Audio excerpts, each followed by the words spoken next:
Protein అయితే తీసుకుంటాం. ప్రోటీన్లో powders ఇలాంటివి అయితే ఏమి ఉండవు. సో రండి మీకు కూడా చూపిస్తాను. So banana, blueberry, water melon seeds, sunflower seeds, dates, బాదం, పిస్తా, జాగరీ, యాపిల్. జాగరీ అయితే ప్రోటీన్లో యూజ్ చేయరు. మేము ఎందుకంటే కొంచెం వేస్తాం, ఎందుకంటే హెయిర్కి మంచిది కాబట్టి లైట్గా అయితే వేస్తాం, ఎక్కువ అయితే వేయం. సో ఇది ఎలా ప్రిపేర్ చేస్తారనేది నేను మీకు ఇప్పుడు చూపిస్తా. సో ఇప్పుడు ఏంటంటే బాదం చాలా వరకు నానబెట్టేస్తారు. సో నేను అలా అయితే వేయను, ఎందుకో నాకు ఇష్టం ఉండదు. So pista, sunflower seeds, watermelon seeds, blueberry, బాదం అండ్ డేట్స్ అయితే చిన్న చిన్న ముక్కలు కట్ చేసేస్తా. సో ఓకే, వీటినైతే ఇప్పుడు మిక్సీ ఒకసారి వేస్తే స్మూత్గా అవ్వవు. సో ఒక్కొక్కటి ఒక్కోలా వేసుకోవాలన్నట్టు. సో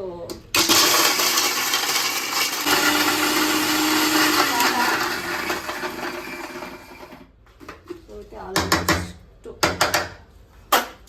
ఆల్మోస్ట్ అయితే ఇట్లా ఈ లెవెల్కి వచ్చేంత వరకు మిక్స్ చేసుకుంటారు. సో ఇప్పుడైతే బనానా అన్నీ ఒకసారి వేస్తే అవ్వవు. సో ఇప్పుడు బనానా మనం యాపిల్ మిక్స్ చేసుకుంటే ఒకటే లెవెల్లో వస్తాయి అన్నట్టు. సో నేను పాలు అయితే కొలత ఏం తీసుకోను, మీకు ఇష్టమైనంత క్వాంటిటీ పాలైతే నేనైతే గుడ్ లైఫే వాడతా. వేసుకున్న తర్వాత లాస్ట్లో జాగరీ.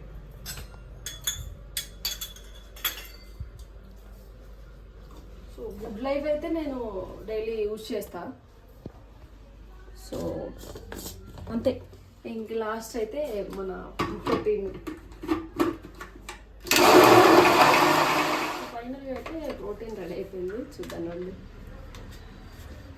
క్వాంటిటీ అంటే ఏముంటుంది కానీ సో ఎంతమంది జనాలు అయితే ఉంటారో అంతవరకు మాత్రమే. సో చూడండి, సో మేమిద్దరం అయితే ఉంటాం కాబట్టి అక్క చెల్లెలం ఇద్దరం డైలీ తీసుకుంటాం. ఒక్క గ్లాస్ మిల్క్ ఇంత క్వాంటిటీ వస్తుంది. సో థ్యాంక్స్ అండి for your watching. Please subscribe, share, like. మళ్ళీ వీడియోతో మళ్ళీ కలుద్దాం. Bye bye.